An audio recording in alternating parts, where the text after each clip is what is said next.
Hello, so time for part 2 of snake arms, elbows.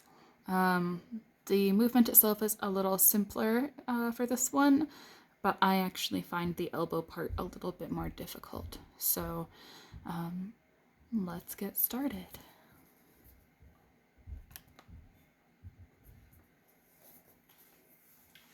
Alright, so let's make sure go ahead and get back into that posture if you're not already. Go ahead and lift all your toes up. Keep your feet in those positions. Put your toes back down. Bend your knees a little so you can bounce a little. Make sure that pelvis is in neutral. Probably means your low belly has to pull in a little bit. Go ahead and make sure that those lower ribs are knitted into your abdominals. Probably means you have to engage your upper abdominals a little bit. And then roll your shoulders back and down so they're nice and relaxed. And your shoulders are going to stay put in this one, and you're just going to move your elbows, which actually involves, they're moving in the shoulder joint. So I sort of think of the shoulder as two different parts of the shoulder for purposes of belly dance, because we have the shoulder blade moving against the rib cage, doing these like side to side, up and down, and circular movements. And then there's a shoulder socket. It's called the glenohumeral socket because this bone here is the humerus.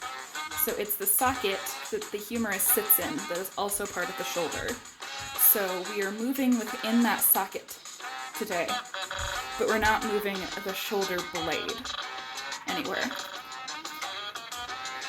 I know it helps me to know like kind of what's going on inside there. So if any other anatomy nerds are doing this with me, hello. So let's go ahead, and we're also going to try to keep our wrists and hands as still as possible, and try not to let your hands claw. Sometimes that happens when you're concentrating. It needs to happen to me.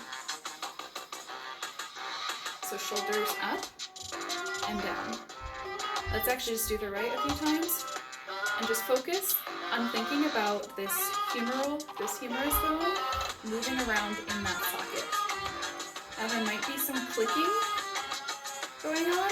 If it's not painful or uncomfortable, you should be able to keep doing it, but you might want to do it a little slower, breathe a little deeper, or do a little smaller movement. Because the clicking and clunking is not ideal. It's also up to you, only you know your own body. I happen to know that I have injured my shoulders before, so for me, this clicking and clunking is relatively normal, and it usually stops once the shoulder is properly lubricated.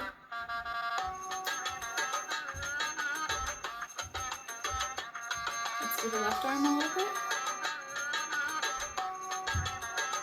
So, see how it is a rotation as your humerus is rotating this way. So if you were to see my arms at my sides and I wasn't holding my wrists in place, this is what's happening.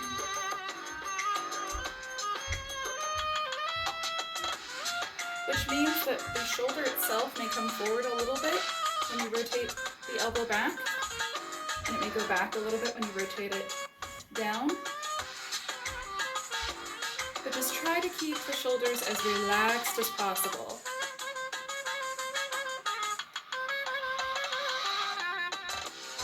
One of the belly dance teachers that I train with online suggests that if this movement is difficult, she likes to do some bicep strengthening, and she says that really helps her with this part of the movement. If you do that, I recommend also doing triceps training so that you're keeping your muscles balanced. You may do a little bit of that in another video. Right, left, right, left, both,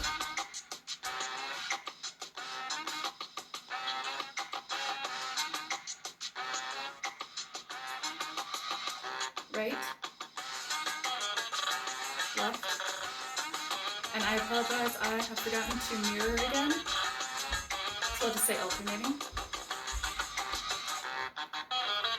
Whether you're following my voice or you're following the video, it doesn't really matter. If you're going right, left, or left, right, either is fine.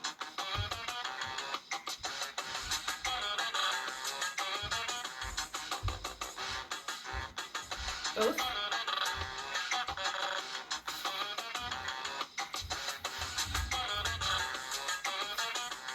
Now you might notice my arms are starting to shake because this is very difficult. And I feel this a lot in my deltoids. We have anterior, medial, and posterior deltoids.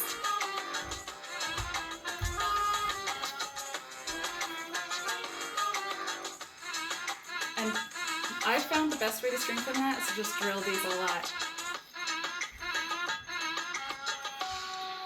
Alright.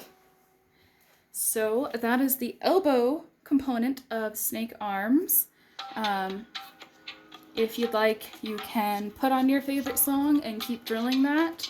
Just make sure that there's no pain in the shoulder joint. If there is, this may be a move you want to skip for a while until you can maybe have a private lesson with a teacher who can figure out what's going on, or you might need to see a physical therapist for an injury. But there is no dance move that is worth injuring yourself for, because then you're not going to be able to dance the move anyway. So have fun with it. Muscle aching and soreness and shaking is good. Joint pain is not. If there is joint pain, stop and skip this move. Alright, hope you enjoy the elbow part of your snake arms.